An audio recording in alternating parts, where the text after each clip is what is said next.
Good evening, everybody. Ooh, good volume here.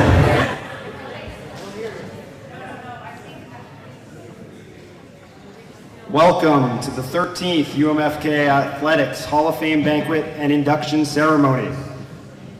It is my great pleasure to introduce our MC for the evening, Dr. Malik Corey.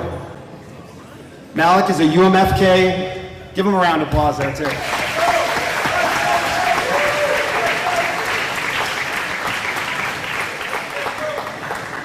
Malik is a UMFK alum, a UMFK Hall of Famer, inducted in 2013 as a player and coach for his contributions as a goalkeeper for our squad, and later as a coach leading our program to a Sunrise Conference Championship and several Potato Barrel Championships.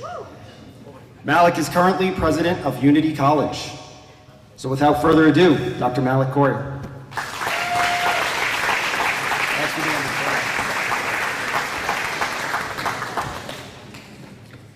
You know, it's funny, I speak at a lot of events, but I'm more nervous speaking at this one than I think in any other event I've had to talk about or speak at over the last few years.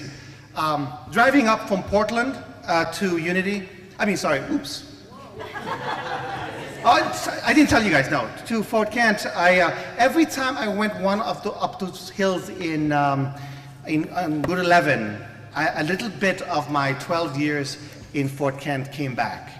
And, you know, I'm 50 years old, but with every mile, I lost 5 years.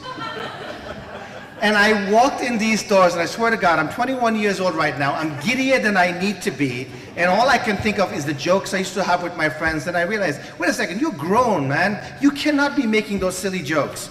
So I'm going to try my best to be as adult as I can. But if I make a mistake and I'm not, please know it's because I'm home. And it's great to see all of you. Welcome to the event.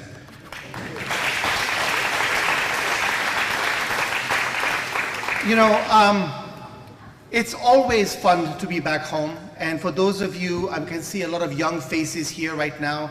A few years from now, you're going to graduate. A few years after that, you are going to be invited to be inducted to the Hall of Fame. And then the one thing you're always going to say, whether you are 50 years old or 22 years old, is, when do we eat? Because since I've been up here, I've seen a few of you eyeing the buffet. And for those of you who are being streaming, next time, be here. This streaming thing isn't going to work. You got to be here, you got to support your college, and you got to come see the athletes who are being inducted.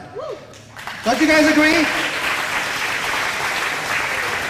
But without further ado, before we start the ceremony formally, I was told that we are going to, enjoy a good dinner. For those of you who are streaming, open some Pringles, go to McDonald's, do whatever you need to do. We'll see you back in an hour. Dinner is served.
Why don't we give another, like this time, like you mean it, special round of applause to those who made the food, those who served the food, those who made sure that we had a good time. Excellent. Without further ado, for the welcoming our athletic director.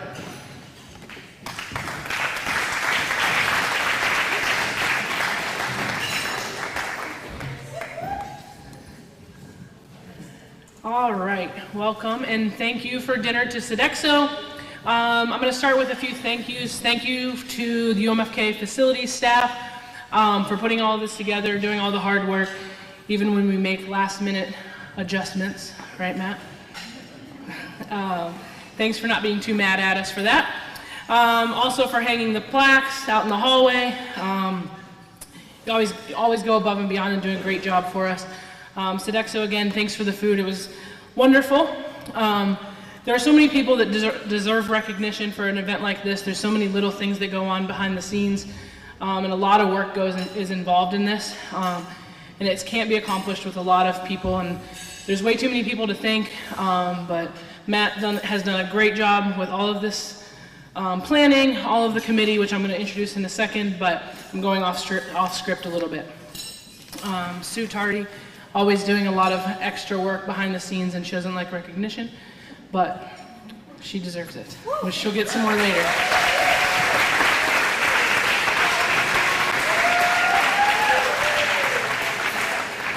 All right, back on script. I am here to recognize the members of the Hall of Fame Selection Committee. From athletics, we have coaches Matt Dyer, Oniki Samuels, and Tara Kelly.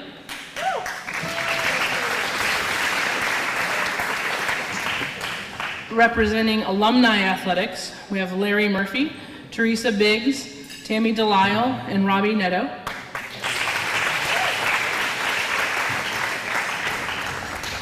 Faculty and staff representatives, Lonnie Netto and Dr. Leo Trudell.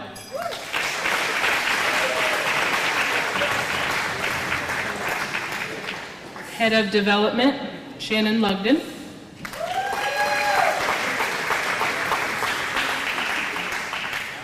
And Student Athlete Representative, Xavier Dennis. So I'll just end again, another thank you to everybody involved in all of this, and I hope everyone enjoys their evening.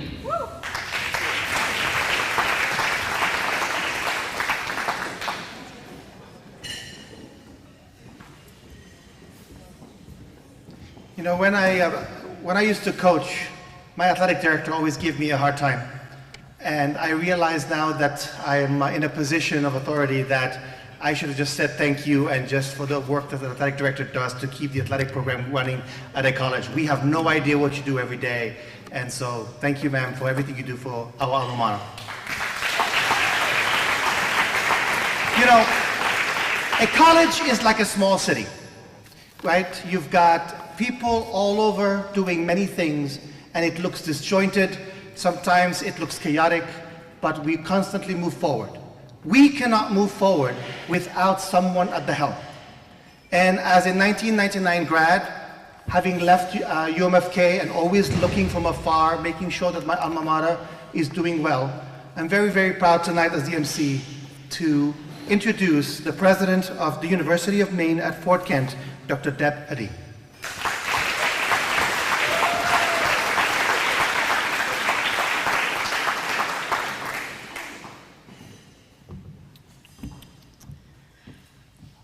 Good evening. Look at all of you. You're so quiet, so attentive. It's because you have a full belly right now, right? Yeah. Yeah, and what also was good with moving into dinner right away is you had a chance to visit and to talk at your tables, which is always nice to get to spend some time with people that you maybe haven't seen for a while. I know there are a number of alumni present tonight, and I would like to say to you, welcome home. Welcome home to your alma mater. We always enjoy when you return to visit family, friends, and attend special events. It means a lot to us to see you, to hear your stories, to hear what you've been doing over a number of years. The Athletics Hall of Fame is an event that honors those who have performed and or contributed in exceptional ways. These individuals are leaders who are passionate about athletics. determined and driven to help their teams win. You exemplify a mindset that is disciplined to practice and to compete at consistently high levels. And we saw that today in both the women and the men's soccer games. So let's hear it for both of those groups today. Incredible games. And such beautiful weather. We're very fortunate. The 4 inductees this evening have made valuable contributions to the sport of athletics. They have won national championships and received recognition and awards during their athletic and professional careers.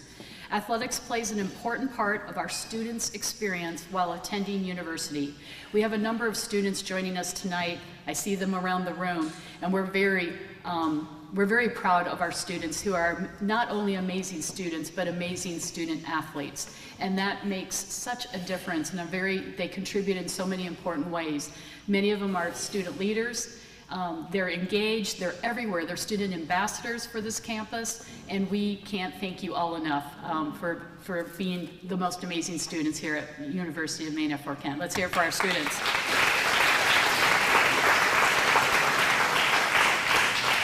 The University of Maine at Fort Kent is incredibly proud of these 4 individuals who will be inducted into the Athletics Hall of Fame this evening. Your legacy will live on at UMFK. For making a difference, for pushing the boundaries and exceeding expectations, and for giving of yourself. So again, thank you to the 4 inductees. We are here to honor you this evening. Thank you.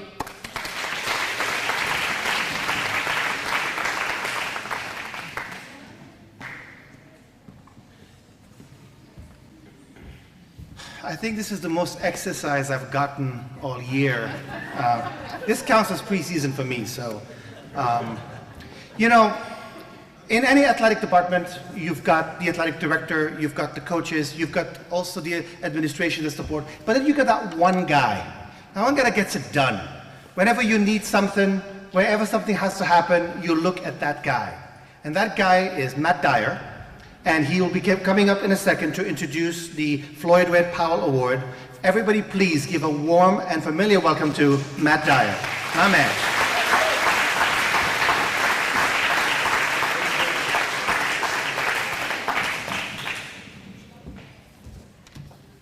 All right, ladies and gentlemen, before I get into the Floyd Red Powell Award, I'd like to recognize some members of the UMFK Hall of Fame family who were inducted in previous years who are in attendance here tonight.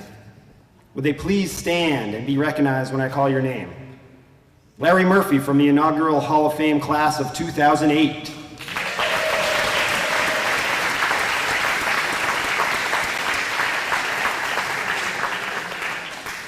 Andre Anderson and Beth King, class of 2012.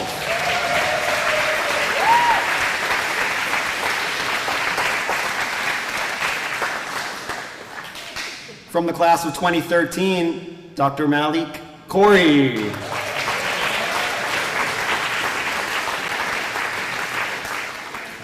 From the class of 2017, Teresa Biggs and Keith Williams.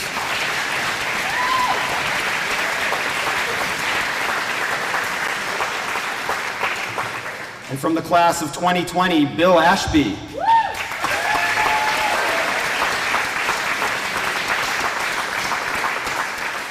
We'd also like to recognize from the class of 2016, the inducted 2008 men's soccer team, members Andre Anderson, Oniki Samuels, Jermaine West, and Keith Williams.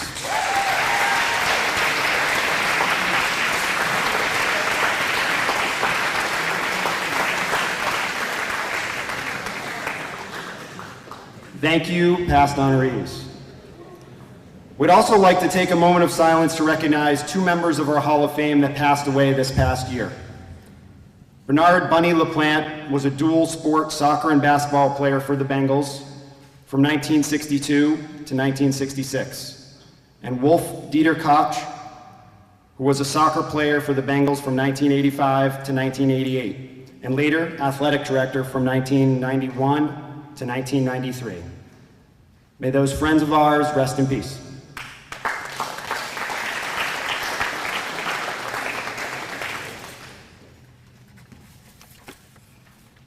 Now switching to the Floyd Red Powell Award this evening.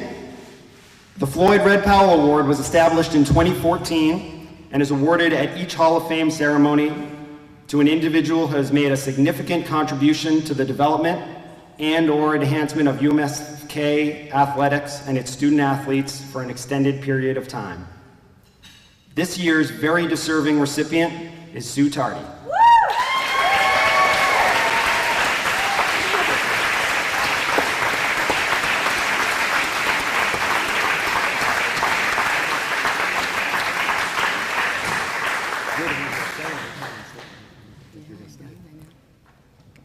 Outgoing, helpful, productive, energetic, positive, a team player.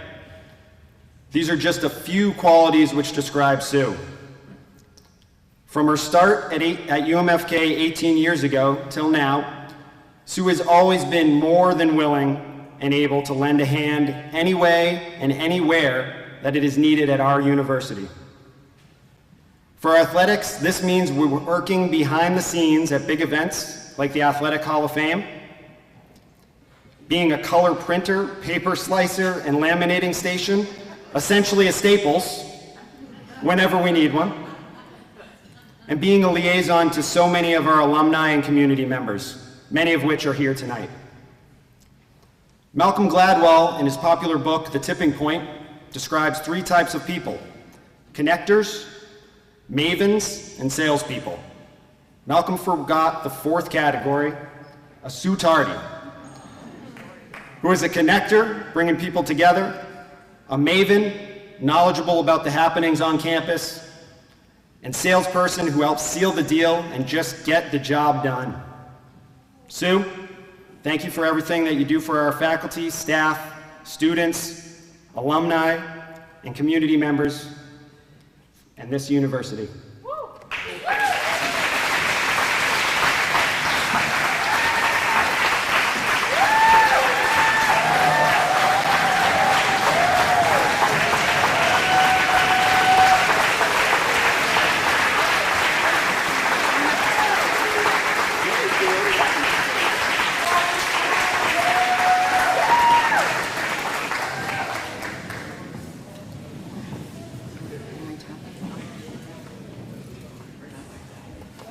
What a beautiful evening, seeing everybody here. I'm just going to say my speech because Matt said I had to. Thank you, Matt, for your kind words. I want to begin to say how honored I am to be the recipient of this year's Floyd Red Powell Award. I also want to thank the UMFK Athletic Selection Committee members.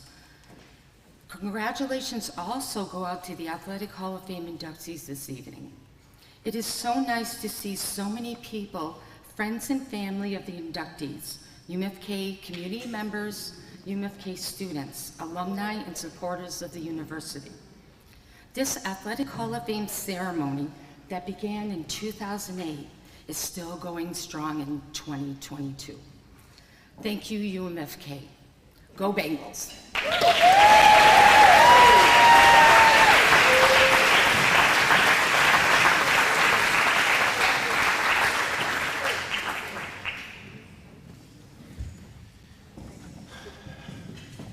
Bonjour. Assalamu alaikum. I know we have some Moroccan friends over here. How you doing? Alhamdulillah wa sallallahu rabbil alameen. So today, we are about to introduce 4 new Hall of Famers. But before we get into the induction ceremony, first of all, Matt, you stole my lines. I was supposed to say those things, he did, so I'm really upset. I want my money back. I'm just kidding. There are 2 folks that Matt recognized. That's the one thing I've learned about having a mic is, unless somebody physically takes it away from you, you get to say whatever you want. So there are 2 folks that Matt recognized that I just want to give a special shout out to today. One is Coach Murph. Coach, I remember the first time you and I went shopping. And this might not be funny to many of you, but I think Coach and I went shopping at the Shop and Save. I used to work at the Shop and Save as well, by the way. And Coach Murphy saw me buying some really, really interesting bones from the butcher to actually take. And as I was at the register, Coach said to me, "I didn't know you have dogs." I'm like, "Dogs? These are for me." He's like, "What do you do with those?" And I was like, "You make, I used to use them to make basically broth for food." And from that day on, Coach Murphy and I became friends. And I will say that, I guess, Coach, you adopted me. And I will say, when I was his assistant coach for the first year, there was a joke that Coach Murphy said on a bus that I will never forget. Because a lot of you students here, how many of you here are international students? Don't be shy, I used to be one. Okay, so Coach Murphy's, my favorite joke for Coach Murphy ever is that when you're on a bus crossing to Canada to go across, Coach, did you forget that joke already? Back then, the INS guy would walk in and he would look at the bus and he would go, "Are you all American?" And Coach, without missing a beat, would go, "Hell, we didn't even make all conference this year."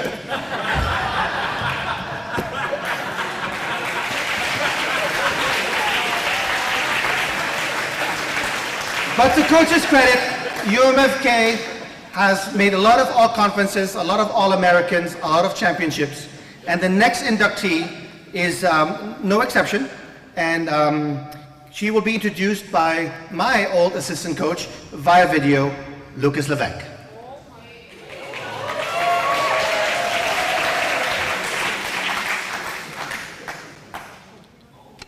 Good evening, everybody. My name is Lucas Levesque. I was the head women's soccer coach at the University of Maine at Fort Kent from 2004 to 2017.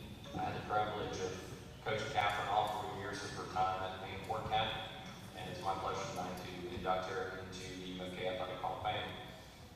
I want to first off congratulate everybody, all 4 inductees tonight, Ed, Ben, Eric, and Catherine.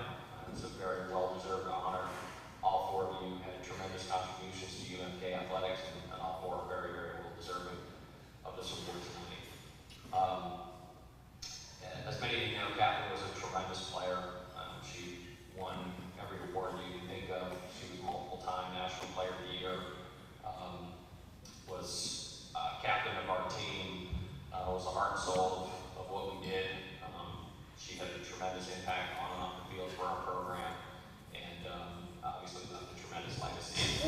I think if we look, as I kind of look back over the years of what made Catherine great, there were really kind of 3 things that stood out. One obviously was her talent. I mean, she was a great player, very technical, had tremendous speed, had a pretty good head on her shoulders in terms of understanding the game. I think she certainly grew as time went on, and as our number 9, she learned pretty quick how to get behind defenses and score goals at will. And she scored well over 100 goals during her time at Fort Kent, and really kind of helped elevate our program. I think we were really good. We were pretty good before she got here. We got really good while she was here, and that really allowed us to take that next step. So certainly you don't get into this elite group without talent. Catherine, without question, was a very talented player. I think the next thing that really stood out was her work ethic. I think Catherine really helped elevate everybody on the team in terms of how she ate, how she worked out, how focused she was on and off the field. She was a tremendous student, won multiple Student Athlete of the Year awards as well, and just always did things the right way. And I think that really helps when you're trying to continue to take that next step as a program, to have kids like Catherine in that program, setting that example. It goes a long way. I remember I was on a recruiting trip, and I was talking with the coach from the University of Memphis, and this was in Ontario, and he talked about how he recruits a lot in Canada because you don't have to teach kids how to work. Sometimes you get kids that are a little bit lazy, a little bit unfocused, a little bit undisciplined. I'll tell you that our Canadian student athletes were very, very disciplined, focused, and Catherine was one of the key leaders in setting that example, and that spread throughout the team. So without question, I think her work ethic had a tremendous impact on what we were looking to do and how we were looking to get better. And then obviously the third piece is the competitive fire. Catherine had, without question, a killer instinct that you need to be not only a goal scorer, but a tremendous player at the level we wanted to play at. And whether it was a competition in training or whether it was game day, I never had to worry about, and her teammates never had to worry about whether Catherine was going to play or where her head was at, and how focused she was, and how hard she wanted to work, and how much she wanted to win. And Catherine and I butted heads from time to time. We were both very stubborn people, and both very super competitive, and kind of super set in our ways. And the one thing that I think drew us together from a player-coach standpoint was, at the end of the day, winning was the single most important thing.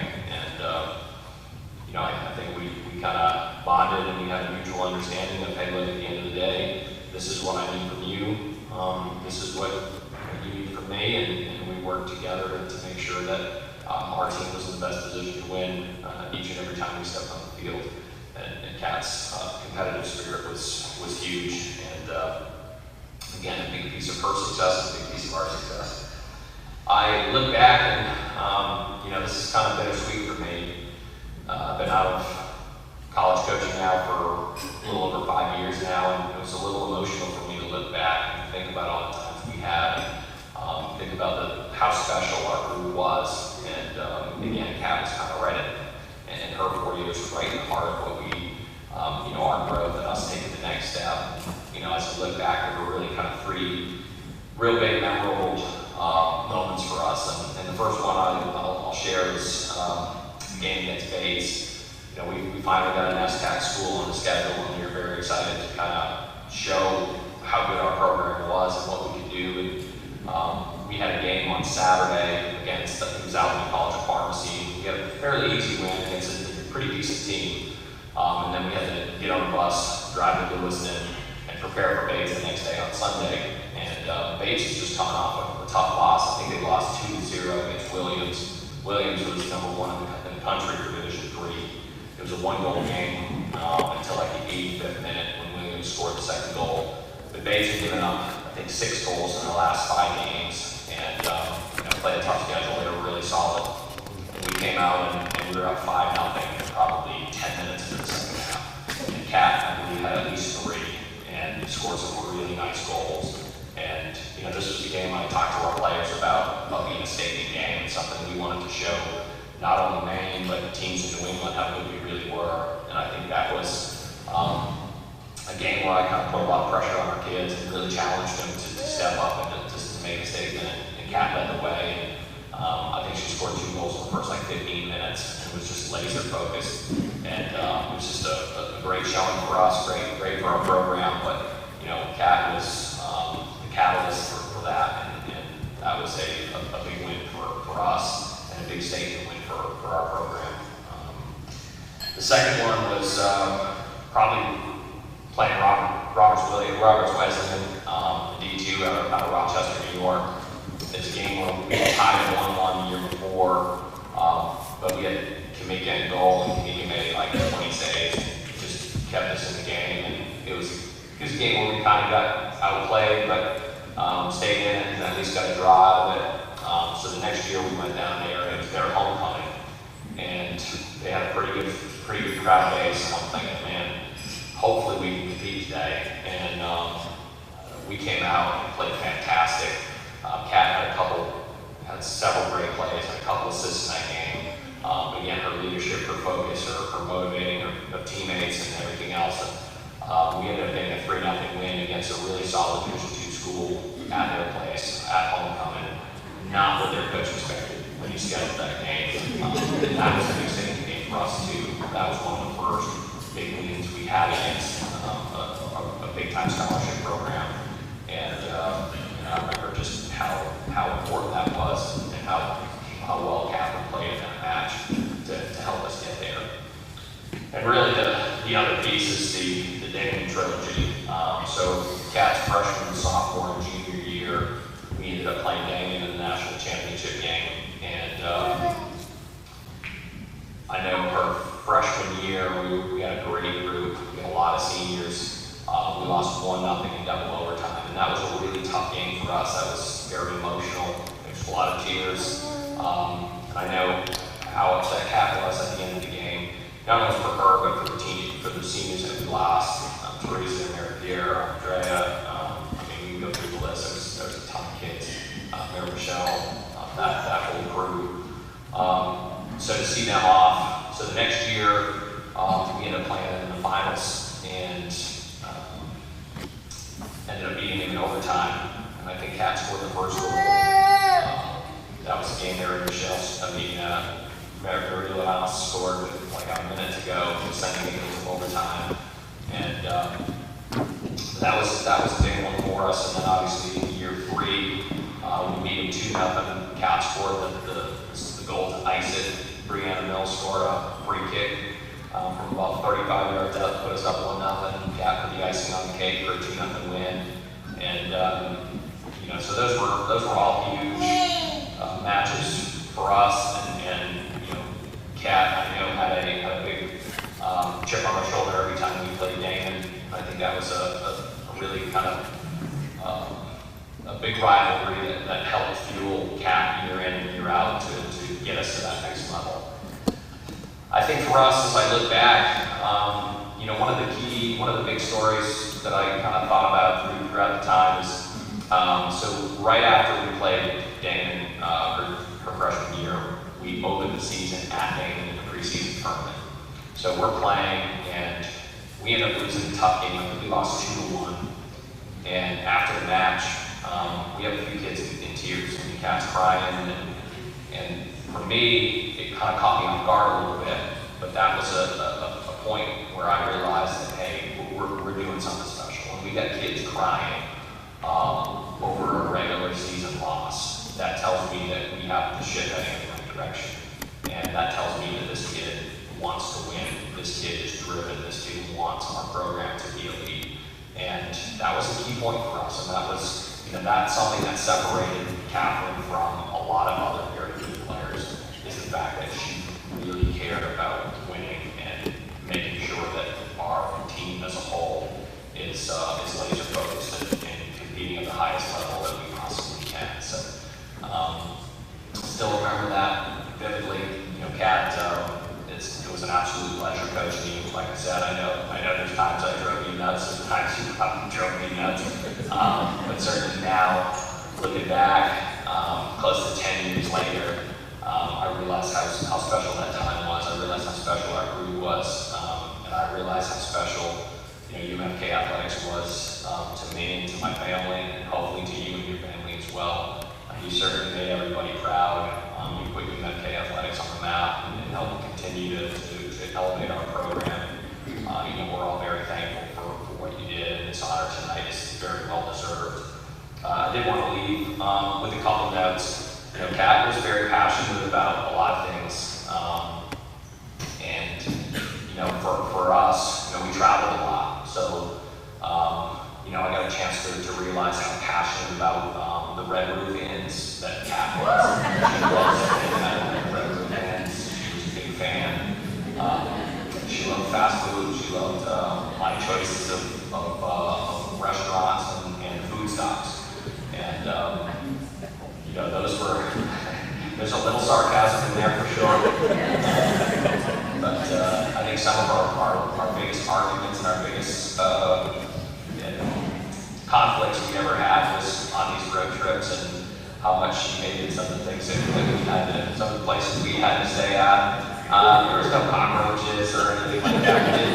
We did some pretty sketchy hotels in Albany, New York. I still remember a couple of those, but I think Kat would tell you, I think a lot of the players would tell you how special our road trips were and how much fun we had and everything like that. But Kat was never shy about sharing her opinion on some of the things that we had to endure during our time on the road. So I can laugh about it now. But again, Kat, thank you for everything you've done for my myself as a coach, for your teammates, for the university, for the athletic department, and this honor tonight is very well deserved. Congratulations, and enjoy.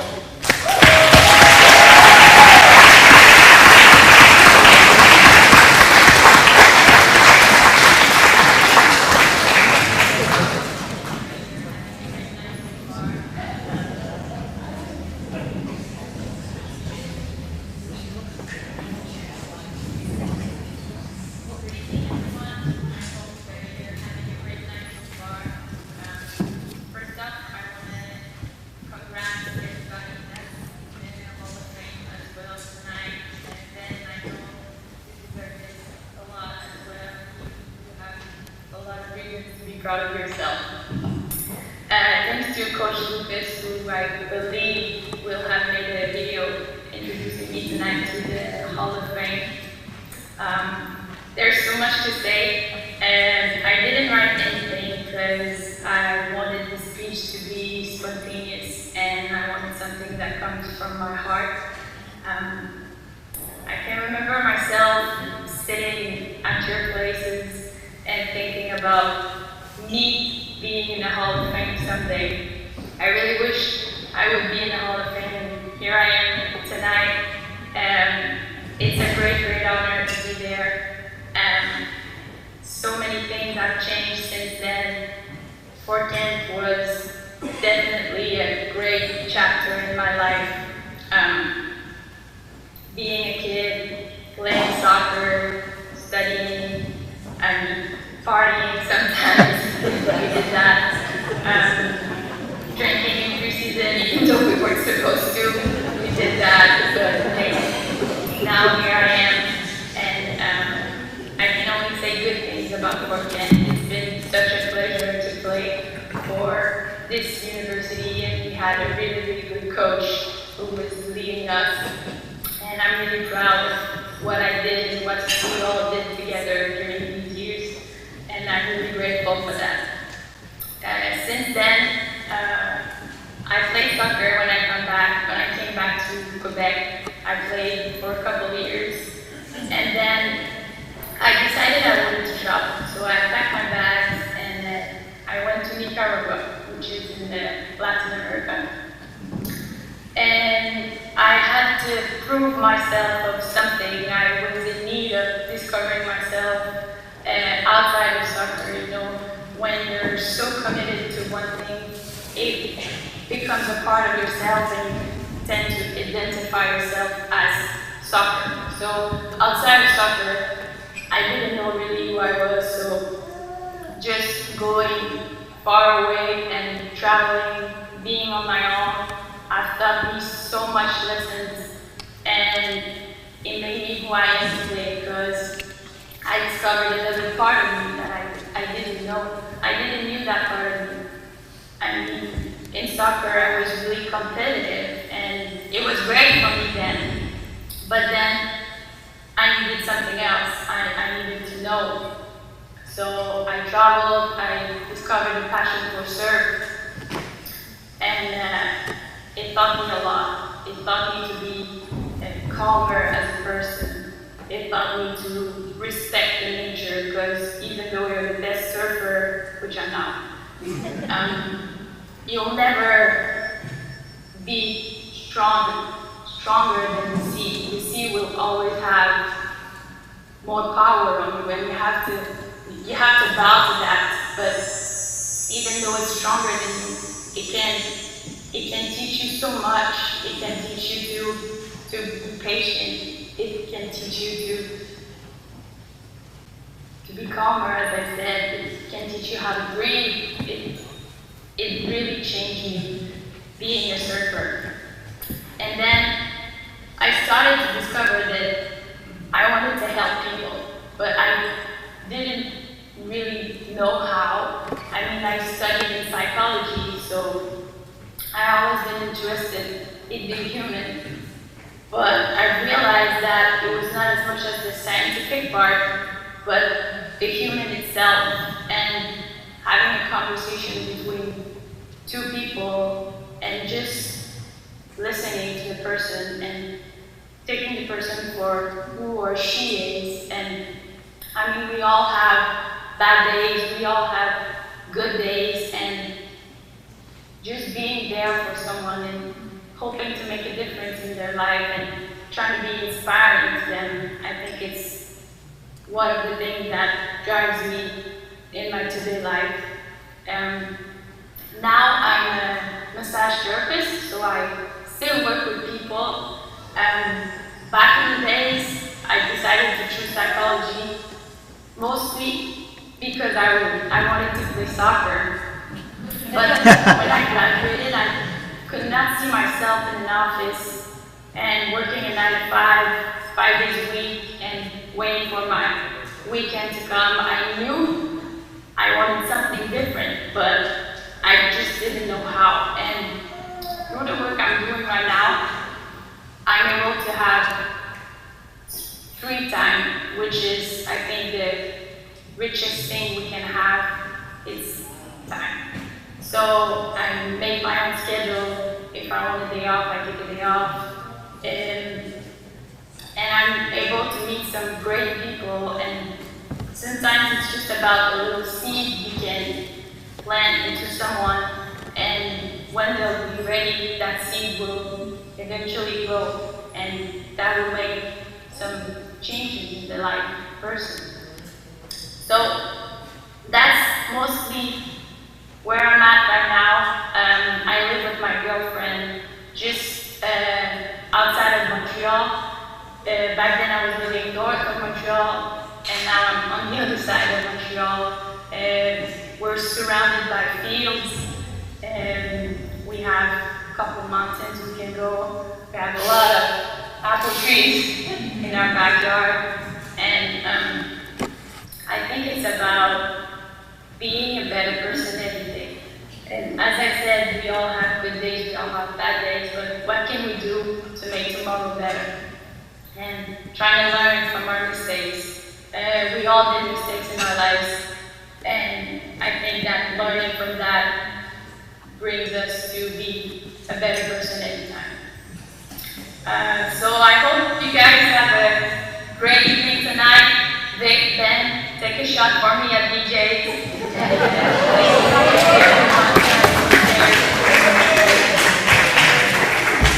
It takes a lot of work to create events like tonight, a lot of organization.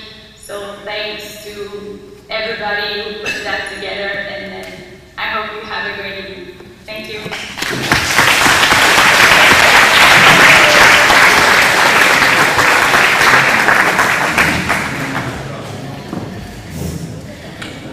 You know, as the alums will always remember BJ's, even though the name has changed, and so many of us before that also remember the across the border. Maple Leaf was an excellent place to go, but we never went during preseason, I swear. The next Hall of Famer to be will be introduced by no other than Bill Ashby and Marlon Clovers. Please.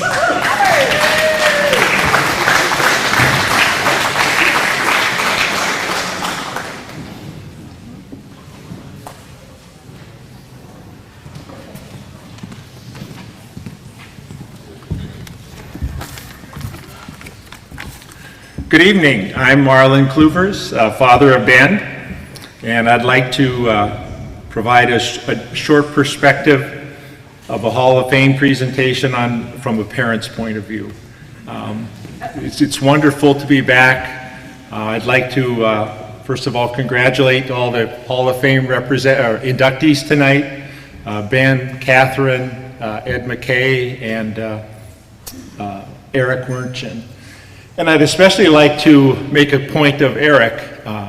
When Ben first joined the UMFK team in the fall of 2013, Eric was the sponsor of the streaming service, and together with his play-by-play announcer, Jorge Matanzens, I hope I didn't pronounce his name too poorly, it was a lifesaver for those of us parents who lived far away. It was a way to participate in every home game, and we certainly appreciated it. Although I love geography, and I consider myself pretty knowledgeable about the United States, I must confess that when I learned that Bill was interested in recruiting Ben to UMFK, I asked, where in the state of Maine is Fort Kent? But I looked it up and was doubly impressed to learn that Bill and Lucas were running nationally competitive soccer programs from such a remote location. Although Polly, my wife, and I have now lived all of our married life in urban areas, first in Los Angeles and now in Chicago, we both grew up in rural North Dakota.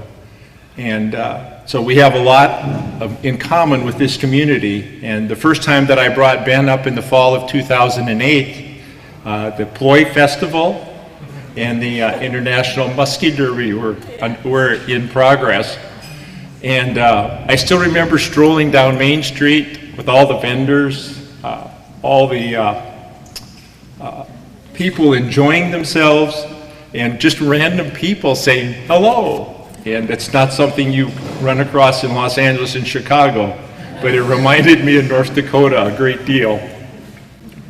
So when it didn't quite work out for Ben the first time, we were really disappointed as a family. I have to be honest, right? I'm a dad. But Ben came home. We were tough. We said, you got 6 months to get out of the house. You got to get a job. And Ben did that. He got a job at the soccer club. He learned, or at the soccer store. He learned what real life was about. But when he came back to us in the fall of 2012 and said, Dad, Mom, I want to go back to school at Fort Kent, we were thrilled. Sorry about that. And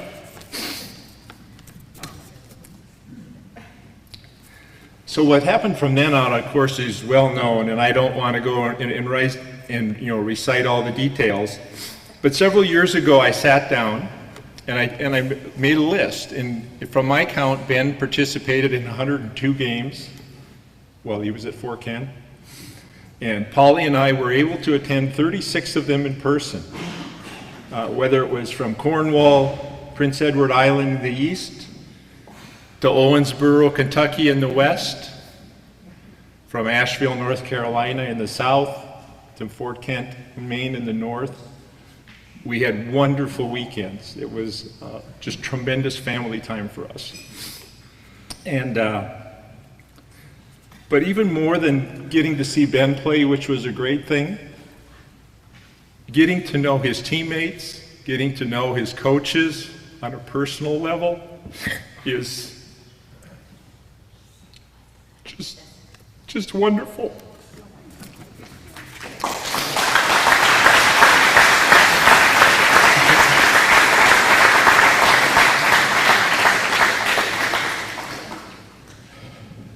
Sorry about that again.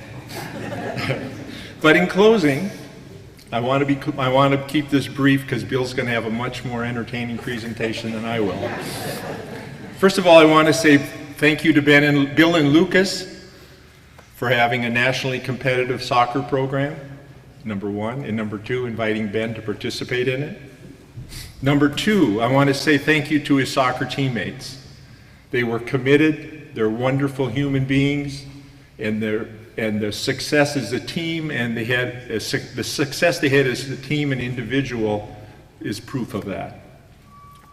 Third, I'd like to thank all the people in the athletic department, the Susan Tardys of the world, for all the support that they gave, not only Ben, but all the student athletes. I'd like to thank the university for sponsoring a soccer program and giving all of these student athletes the opportunities they did. And last, I would like to thank the town of Fort Kent. You're a wonderful small community, and you have a wonderful university.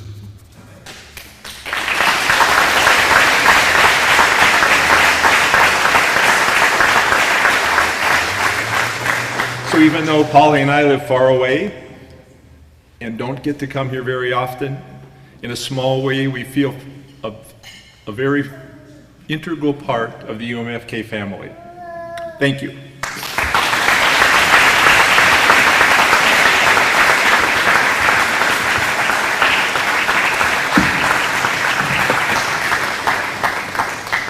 Well done, Marilyn. Well done.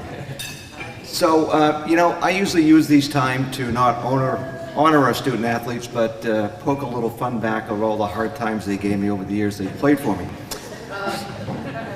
So I was writing my speech the last couple of weeks, and I was practicing in my office, and I had people stick their head in the door and say, "You okay, Bill? You okay?" Yeah, just practicing, got a speech coming up here. So as I did it, it was too long. And so I cut a lot of the good stuff out that I really wanted to jab Ben with.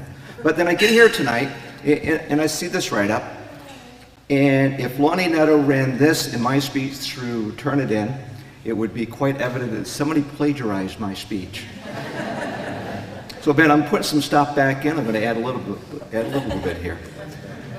So Ben Kluvers, or should I say Ben the Phoenix Kluvers. You know, Ben's story is one of true struggle, failure, but in the end, unmatched achievement and success. Ben joined UMFK in 2008. My first impression, a good kid. I like him. Great personality. Hard worker on the field. Very coachable on the field. A good player. But he had a very big and bold bravado that was unsubstantiated off the field. Don't get me wrong, I liked Ben right from the get-go. He was a young Bronco that needed to be tamed. Being like a Bronco, Ben bucked me all the way. He was determined to do things his way. So one time I called Ben in my office when he was first here, and he's a young man of 18, and he's hanging out with some of our older players on the team, 25, 26, 27 years old. I said, Ben, I like these guys. These are good men. I really, really like them, but they're not the people for you to be hanging around with, all right? Their life's journey is at a different place than yours, and you really should be hanging out with people who are going to take you where you want to go. Where these guys are going, it's not a good place, because they're so much more advanced than you. So Ben was going to prove me wrong. He was going to hang out with those guys, and he didn't prove me wrong. No, he didn't. So off the field, Ben wasn't very coachable. Wasn't very coachable at all as a young man. And people who know Ben know wherever he does in a big way. That even includes crashing and burning. He visioned, if you will, and we've all seen it on TV, the underdog track hurdler who works his butt off, who jumps every hurdle successfully, has a big lead, victory in sight. All he needs to do is cross the finish line and glory is his. Only to trip and fall in the last few yards. That, my friends, is Ben Kluvers' first semester at UMFK.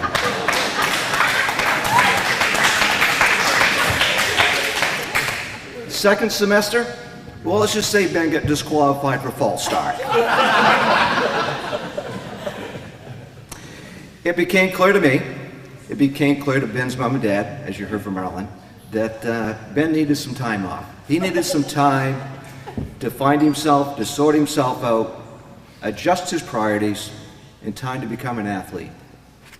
And he did with help from his mom and dad. So, once one of my players, always one of my players, always on my team. I tell this over and over again, and some people think it's just hot air from a coach. But it's not. It's my pledge. It's my pledge to my players, and it's a pledge that I keep. For 5 years, I kept in touch with Ben Kluvers, kept reaching out, checking to see if he was doing well, if he might be ready to finish journey, truly concerned about him as an individual and as a human being. In the fall of 2013, Ben was ready to join UMFK. They say that time takes care of all things. This is never more true than for Ben Kluvers. Ben returned to UMFK as a mature man, a man with a vision, a man with a plan for success. Earlier, I referred to Ben as a good soccer player. And he is a good soccer player. If I was to grade Ben's overall soccer ability, top to bottom, start to finish, I'd give him a B+.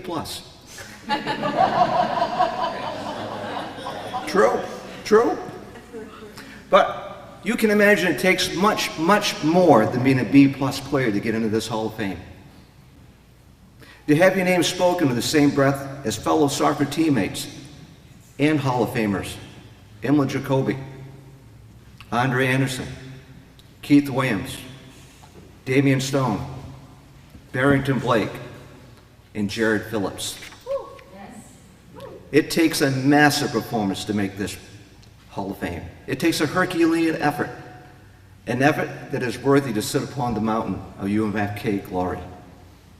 Here's what it takes. It takes being the best first-time finisher I have ever seen. Not the best I've ever coached, but the best I've ever seen. He was good. He's good. Best I've seen in 35 years.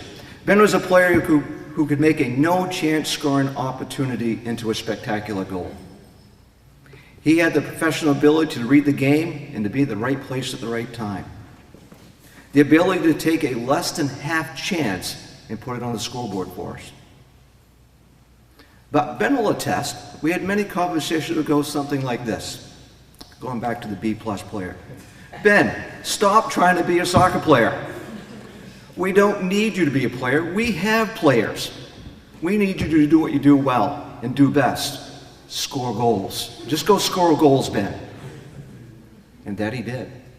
98 goals in 83 games. He also added 31 assists and set up goals for his teammates. In the end, Ben became much more than a goal scorer for us. He became a leader of men. He led by example.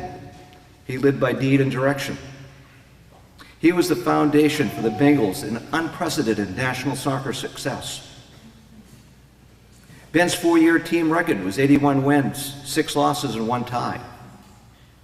4 Potato Barrel championships over Umpy. 4 USCAA national championship games. 2 of them national championship wins.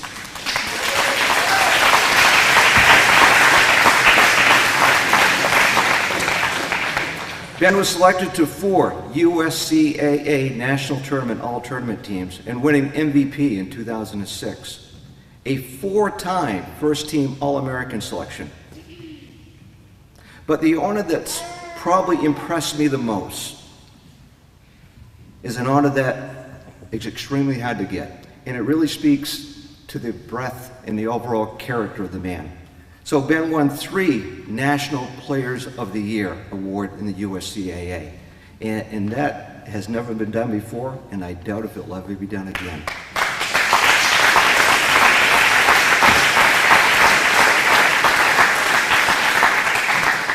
There is no question he has earned his place upon UMFK's mountain of glory. I was proud of him to have him on my team. I'm proud of his accomplishments as a player. I am proud of his accomplishments as a professional soccer coach. I am proud of the husband and father he has become. I am proud to call him my friend. Now I'm even more proud to call him a UMFK Athletic Hall of Famer. Ben, the Phoenix has risen. Ladies and gentlemen, please join me in welcoming Mr. Ben Kluvers into the University of Maine 410 Athletic Hall of Fame.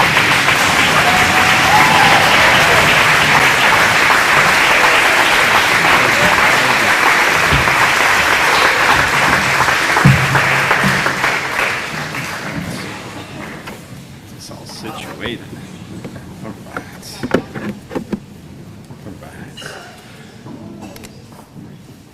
Whew. All right. A little emotional, and then we got to have some fun with Coach Bill there. But Thank you, everybody, for honoring me tonight. This has been truly special for me, if you couldn't tell from my dad. Hopefully I will be a little less emotional. I definitely got some tears, so hopefully I got them out of my system. Otherwise, my wife might have my head by the end of tonight.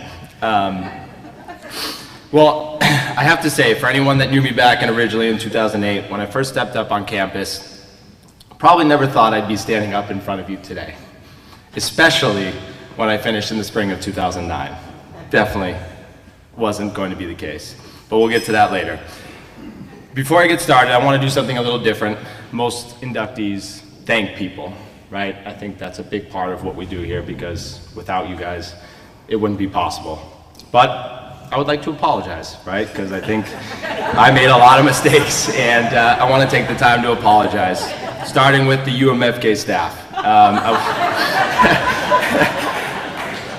I apologize for wasting your time and for your resources that you constantly gave me to be successful here at UMFK. I think a very important story is with Leo Trudell over here. I was in his Business 101 class in the ripe age of 18, and I sit down in this class, and I think Leo could clearly tell I did not want to be there. So he looked at me and he said, "What's your name?" I said, "My name's Ben." He's like, "Do you watch the news?" And I said, "No, I'm 18. Why would I look at any news article at the age of 18? And he looked at me with a very quizzed mind going, "Man, this kid isn't going to last very long here." And he definitely dug into me for the next couple of minutes, but it was a very eye-opening moment, because I think, you know, when I look back at everything, academics wasn't always my strong suit, as we could clearly tell. But it was just a very interesting moment in my time when I first came here, because school wasn't why I was here. Soccer was the reason I was here, and I was just like, oh, okay, don't watch the news. I'll get back to doing what I do best, playing video games. I also want to apologize to my mom and my dad. I'm apologizing for taking almost 10 years to graduate and finding out the hard way that I was clearly not mature enough to be away on my own at 18/19. Thank God you gave me more than my handful of chances to do what was right. And to Coach Ashby, I apologize for letting you down and always having to earn your trust back. I still to this day don't know what you saw in me at the ripe old age of 18, but I'm glad you never gave up on me.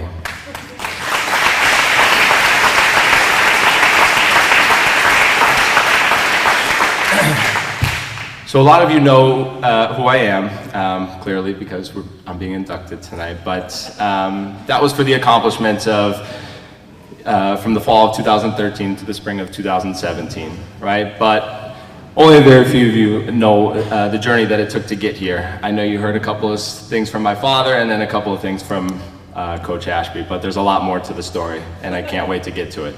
But there's three things that I want everybody to realize after my speech tonight. Number one, never give up. Number two, fail, fail, fail, and fail again. And number three, be proud of who you are, where you came from, and the people who helped you to get there.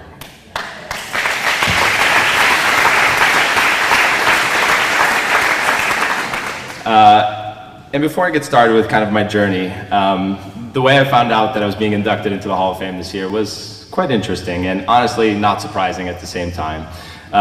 So March 7th of 2022, we just had our son. I'm sleep deprived to the max. I love you, Colin. I don't know where you are. You're with my, oh, he's over there with my mom. But I get a message from Bill at 11 in the morning, and he tells me, you know, hey Ben, we really want to induct you to the Hall of Fame, but I don't think you graduated yet. And I sat there and I said, very quizzed. I was in a meeting and my stomach dropped to the floor because I'm like, seriously, do I really have to go back to school again? And very quickly, kudos to my wife here, Vic. She got my transcripts, said, you definitely graduated. I have your transcripts. And lo and behold, a couple weeks later, everything got fixed and I actually did graduate.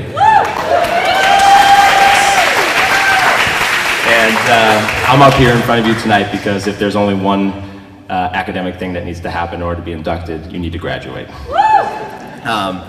But the journey, right? I think this is really important for especially student athletes that are kind of going through this process right now, to just kind of hear from my point of view. Because as it says in the program, I think unorthodox embodies me to the core.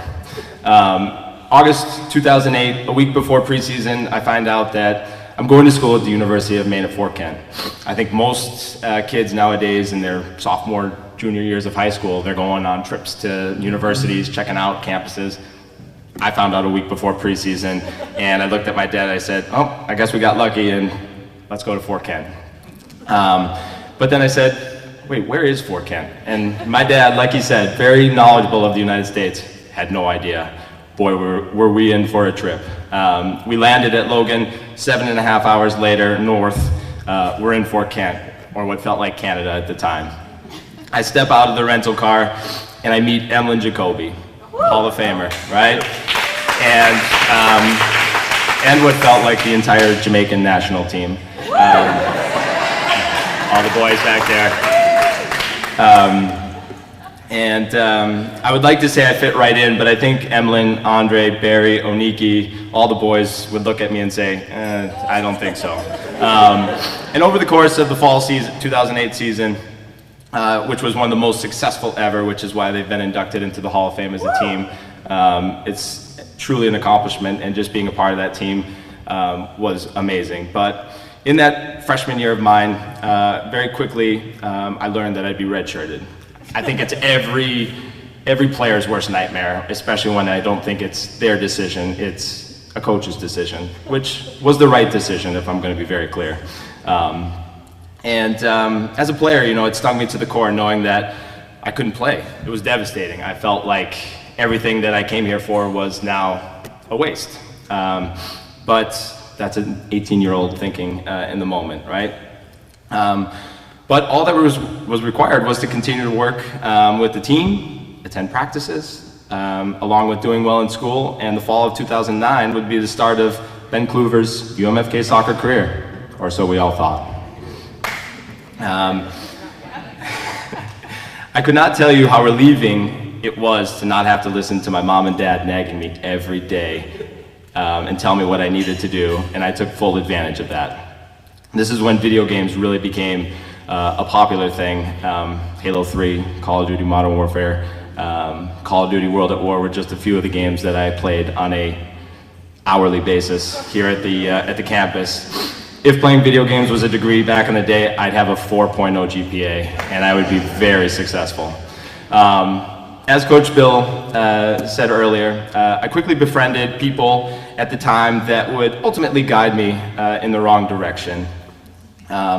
And I will never forget, this is Coach Bill bringing me into his office, pulled me in his office one day and said, Ben, you're a good kid, but you need to find some new friends. That's the abbreviated version of what he said to me, right? And the first thing I thought to myself was, that's a dumb thing to say, they're my friends, which is clearly the bravado that I brought around here, and whatever I wanted to do, I made sure I did it, right?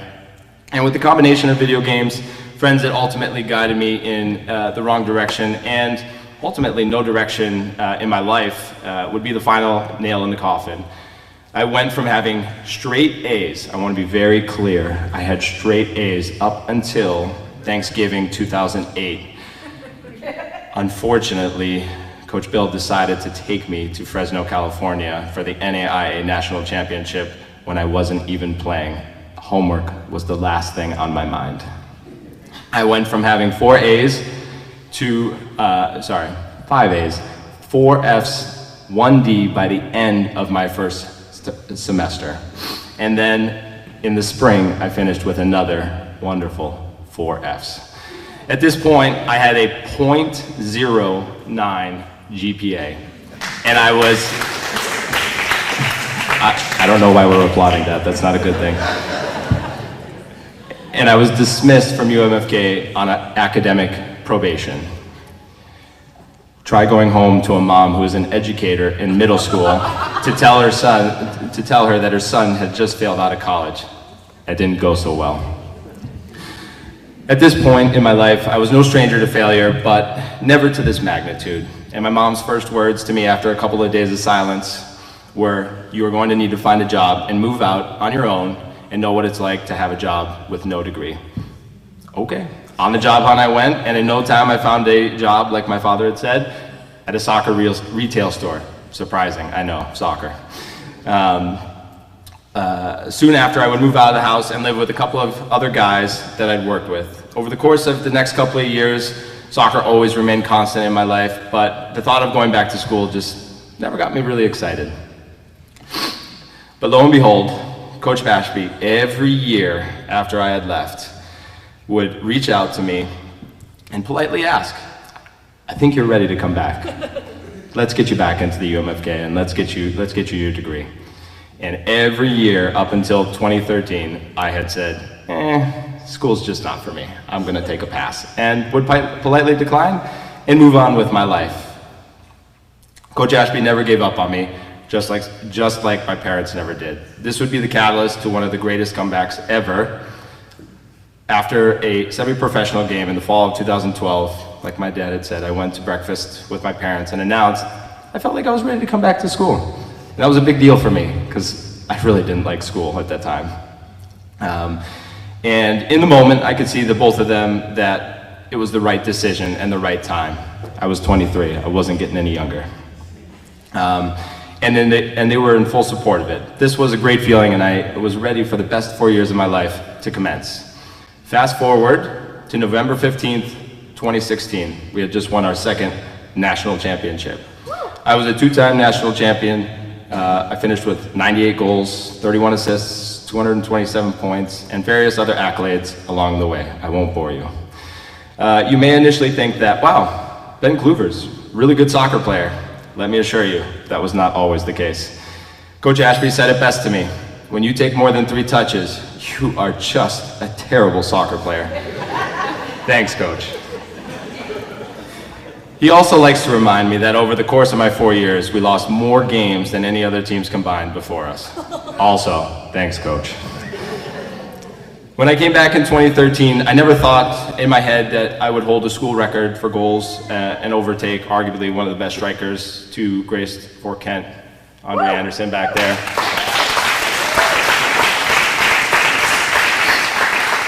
Nor that I would be a two-time national champion after failing to win the first 2 my freshman and sophomore years. Before success, there's always failure, and to be the most successful, you need to know how to fail. Along with that, you need the world's melting pot of international players that can actually play soccer and make you look like the most unbelievable player to grace this field. I promise, I wasn't that good. All my teammates were the ones that were good. But the main reason that I was so successful here at UMFK is because of the people. I had people who wanted me to be successful and always be the best version of myself. From the staff here at UMFK to every single player, right? Players that are here in attendance tonight also came to my wedding and threw me 20 feet in the air. Is clearly the reason that I am the person I am today. And I am so grateful to have had the chance to play with them over my 5-year period. There was a winning tradition and culture that was created when I first came here in 2008. When I came back, I wanted to make the guys from 2008 proud. The team had a massive impact on me as a person and as a player, even though it took me till 2016 to officially realize it. This could be the tough part here. Here we go. I am here now to tell you that I would not be getting inducted without all my teammates and brothers that I got to spend 4 years with. I knew it. Many of which are in attendance tonight. I would not be the player I am today without you guys, and I am beyond grateful. When I became captain of my team my junior year, I know that many of you wished that I had quit and let someone else take the reins of the team. I just want to let you know that I'm still not sorry for all the 6 a.m. runs, conditioning, hill runs we did over that 2-year period, because during that 2-year period, we became arguably the most successful team in that 2-year stretch in UMFK soccer history. The fact that you view me as your captain, as your brother, just goes to show how much of a team and bond we all had, and I always will be thankful for having you in my life. Come on, Ben, we can do this. Here we go. Thank you to Coach Ashby for never giving up on me. I clearly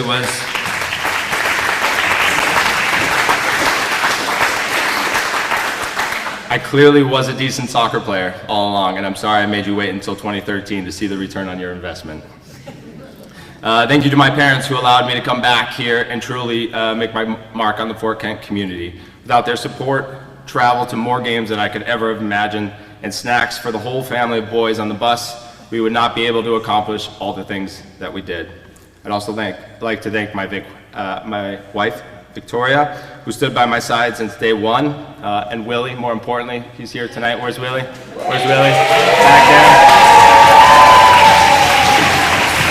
He was the matchmaker who basically said, I don't know how it translates, I don't know how to say it in French, clearly. You'd think after 10 years I know a little bit of French. But he basically said, Vic thinks you're not bad looking. So I was like, I don't know how I'm supposed to take that, but I'm punching above my weight, so I'll be happy to take that. But thank you, Vic, standing by my side since day one, and your constant help with homework and papers was greatly appreciated and necessary to get me through all 4 years and graduate.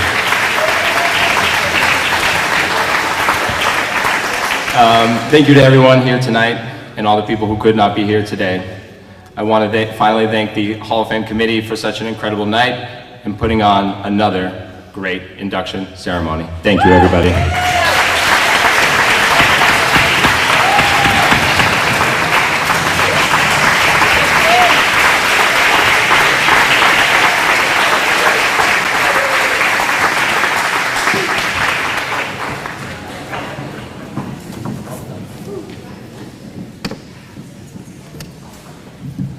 We are halfway through the event.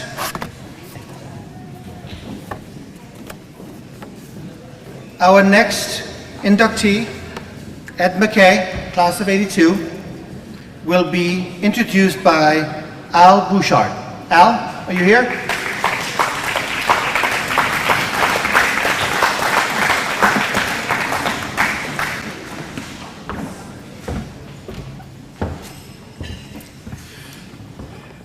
Good evening, everybody, and congratulations to the 4 inductees tonight. This is not something I'm usually comfortable doing, but when Ed called me and asked me to do this, there was no way I could say no. I came here in 1978 as a freshman. One of the first people I met here was Ed. Now, we can't brag about what the soccer team has been able to brag about the last 2 people that have come up, because we struggled. When Ed came up here to tour the university, they had a great basketball team. They had guys 6'7", 6'6", 6'5", you know, and they were 17-0, and Ed said, this is the place I want to come. He came, most of them were gone, the coach had retired, the new coach was the starting guard, and that's how it went. But he never gave up. He never gave up on this university. He never, for one moment, thought about leaving. He came back the next year. There was a new coach. That was my freshman year, Leroy Marquis. Good coach, didn't last the season. One of the things, we had no height. We were a very short team. But Leroy brought in a guy from St. Francis, Jason Martin, who would definitely remind you of Paul Bunyan. The only concern with him was every time he'd intimidate everybody, but they'd put him in a game and he'd never last more than 3-4 minutes before fouling out. It just could not happen. So it was tough. We had a good heart. We played competitively with every team we played against, but we just didn't have the talent. But for Ed, we went to a tournament down in Franklin Pierce. We lost both games, but in that tournament, Ed scored the most points in the tournament. He scored 80 points. And The crowd was definitely on his side. They cheered him. They loved what he did, and it goes to show because Ed's personality would win anybody over. We went to LaBelle. We played a game in LaBelle. Every time Ed touched the ball, they said, "Shoot the ball, shoot the ball." By the end of the game, they would say, "Don't shoot, don't shoot," because he scored like 45 points in that game. And he was a very quick release shooter. They'd get him the ball and boom, it was out of his hands before anybody had a chance to cover him. Now, Leroy left for personal reasons before the end of the season, so we had Paul Sylvester come in. And he coached for a year and a quarter. But we had no recruiting going on. It was just whoever came onto the campus, and if you could play basketball, let's go. Fortunately for us, we had a rock in the university, and it was Larry Murphy. No matter what, we always knew we could go to Larry, and he was going to point us in the right direction and make us do the right things, and we always appreciated the fact that he was there. At 1978, when I was here, he was on the cross-country team. And unfortunately, the coach only lasted 1 year because Roger Grindle had an aneurysm and passed away that year. And then he started playing soccer. He played soccer for 2 years. He was a right wing, very athletic. So he had no problem filling that position. And then with basketball, there was nobody that could touch him. We didn't have the height, but he kept us in every game. And it was so much fun to be a part of his life. He was one of the first people, like I said, I met. And we have a bond that has stretched since then. We've always maintained contact. He's taught me a lot. It takes a lot more than just being a good athlete to get into the Hall of Fame. You have to have a lot of tenacity. You have to have a good personality, somebody that's willing to go above and beyond, not just on the athletic field. And Ed was one of those people. He taught me, he brought me to the radio station to teach me how to be a DJ. I was the student director of intramurals. He would always come and help and volunteer to help me do whatever I needed to do. He was always there. We wanted to have a college night. We went to Rudy, who owned the Fort Kent Hotel, and we had Wednesday night college night. He and I did the DJing there, also at the Round Point. But every step of the way, Ed was there to help out anybody, anytime, any place. He never said no, and it was just an honor to be a part of his life and to watch the basketball abilities. He scored over 1,500 points, no three-pointers. He was a quick shooting guard. So there were no three-pointers and we didn't have any height. So it was very easy for our opponents to focus on him because we didn't have a whole lot more. But they could try to focus on him. They just couldn't stop him because of his quick release. He was so fast. It just didn't happen. And that's why he scored all those points. And I always wondered, you know, if he would have had the three-point, he was like a Steph Curry. I mean, he could shoot anywhere, and he did. And it was quite impressive. Even when we had the tough times, it was always impressive to watch him play. It's an honor and a pleasure and a privilege. And I want to introduce Ed McKay as an inductee for the Hall of Fame, UMFK.